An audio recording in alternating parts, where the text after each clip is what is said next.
From the Library of Congress in Washington, D.C.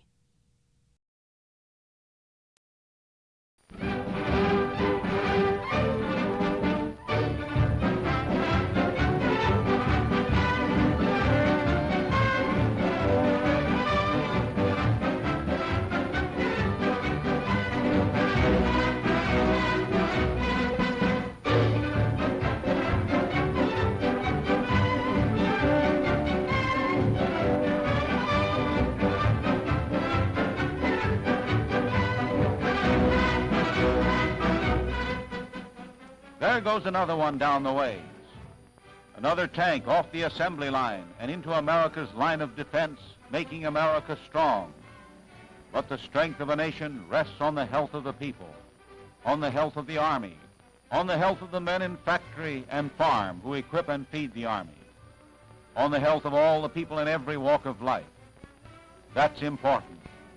So just how healthy are we? For instance, how are your teeth? Have you thought of them lately? Well, that's what we want to talk about your teeth.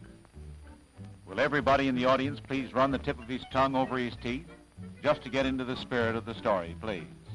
That's right. Thank you. Just like that. That's the idea. Thank you. And what do you find?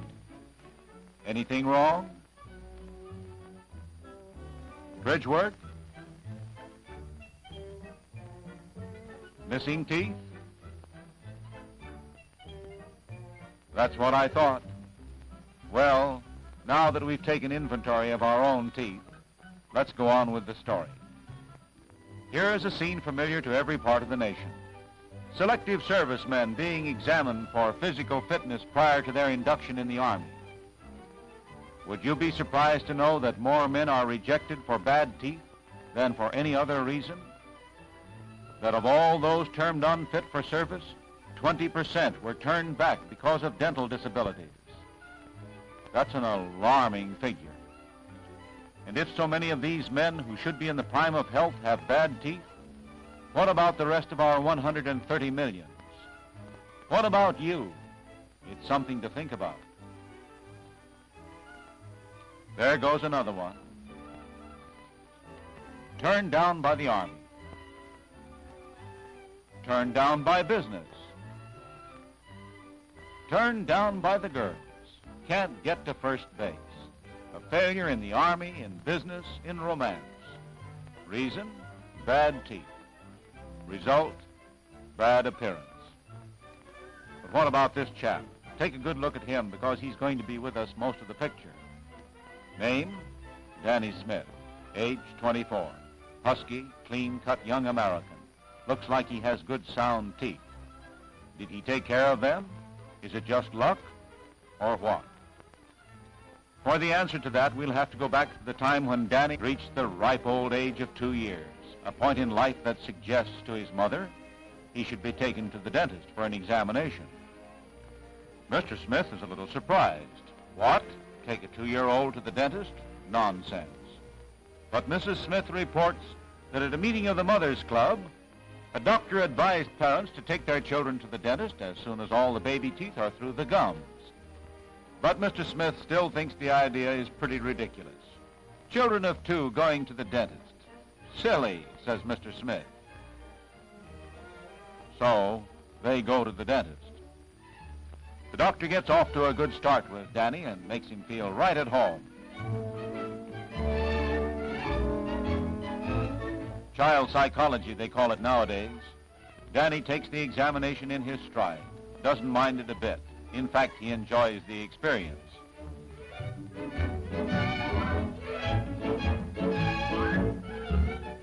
He'll remember it as good fun when it comes time for the next visit in 4 months.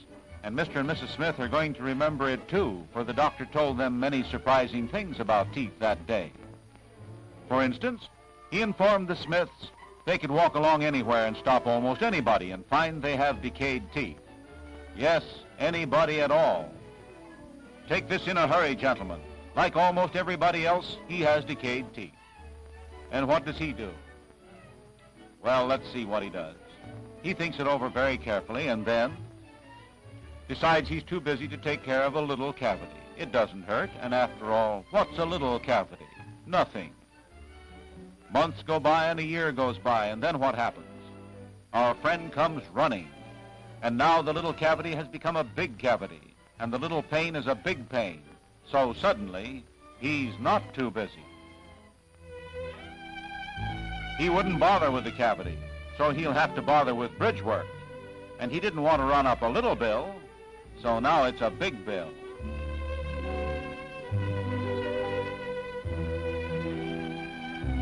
After all, what's a little cavity? Well, the years pass. Danny, a normal youngster of normal tastes, and that includes candy, grows into a stalwart young man of excellent appearance. Glowing with good health, he reflects the advice and care of his mother, who saw to it through the years of his boyhood and after that Danny had the best of physical attention, particularly in the matter of his teeth. And those regular visits of Danny's to the dentist have paid dividends. He has strong, fine-looking teeth, and they unquestionably aid in the favorable impression one instantly gets of this alert, pleasant-looking young man. Just as they played their part some months back when Danny made application for an important job that meant a lot to him. Perhaps you question the statement that teeth strikingly affect your appearance. If so, take a look at those about you. Better yet, look at this lovely young lady. Since this picture is about faces, observe how bright, healthy teeth complement her attractive face. Nice teeth always help. We don't appreciate how essential they are until we make comparisons. As in the case of these gentlemen, note how teeth affect their appearance. This first one, would you say there was competition for Robert Taylor here? Or here? Or here? After all, what's a little cavity? Well, let's get back to Danny. We see he has good sound teeth, a must if he would be healthy, and a must if he values his personal appearance. But how about keeping his teeth that way? How does Danny handle that must? Well, like some of us, he sometimes forgets. For instance, he is forgetting that important date he has with the dentist on June 18th. June 18th, Danny. That's today, and you're supposed to go to the dentist. Remember? No, he doesn't remember. Well, we've got some bad news for him. He doesn't know it yet, but one of his teeth is beginning to decay. The strange part of it is, Danny takes good care of his teeth. For example, he eats good, solid food. Very little sweets. But his teeth are decaying anyway. That's how teeth are. There's no way of stopping the decay except by going to a dentist, having it removed, and the tooth filled. Danny brushes his teeth every day, and properly too, but that doesn't stop decay. His teeth and your teeth need more than a bath. They need a dentist. The dental appointment has been completely forgotten. Danny is hard at work, but unfortunately for him, the decay is also hard at work. He just doesn't realize how he'll look if he loses that tooth.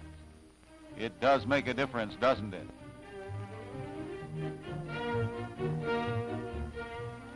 Danny is going to be just another man who wouldn't bother with a little cavity. That is, unless something happens, unless something warns him of the danger. Wow! Well, Danny got his warning. The cold water did the trick, and he's lucky it happened before the decay had gone too far. Yes, the cold water was the pause that remembers, the pause that made him remember he forgot. And before you and I can say, see your dentist regularly, Danny will be sitting in the dentist chair, and the decay has been checked, and the tooth saved.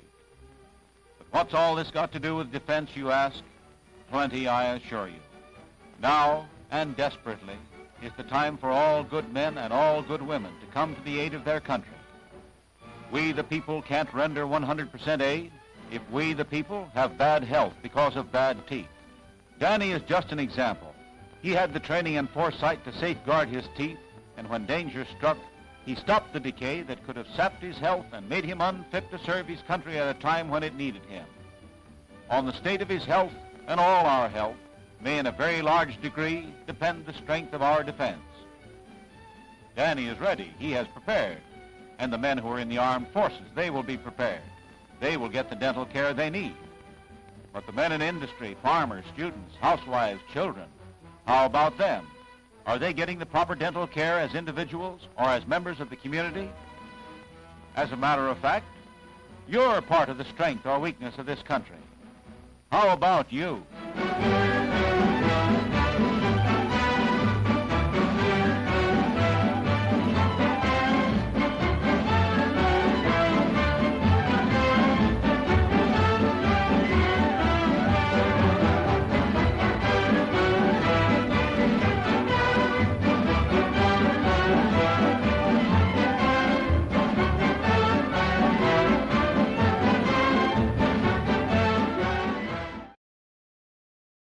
This has been a presentation of the Library of Congress. Visit us at loc.gov.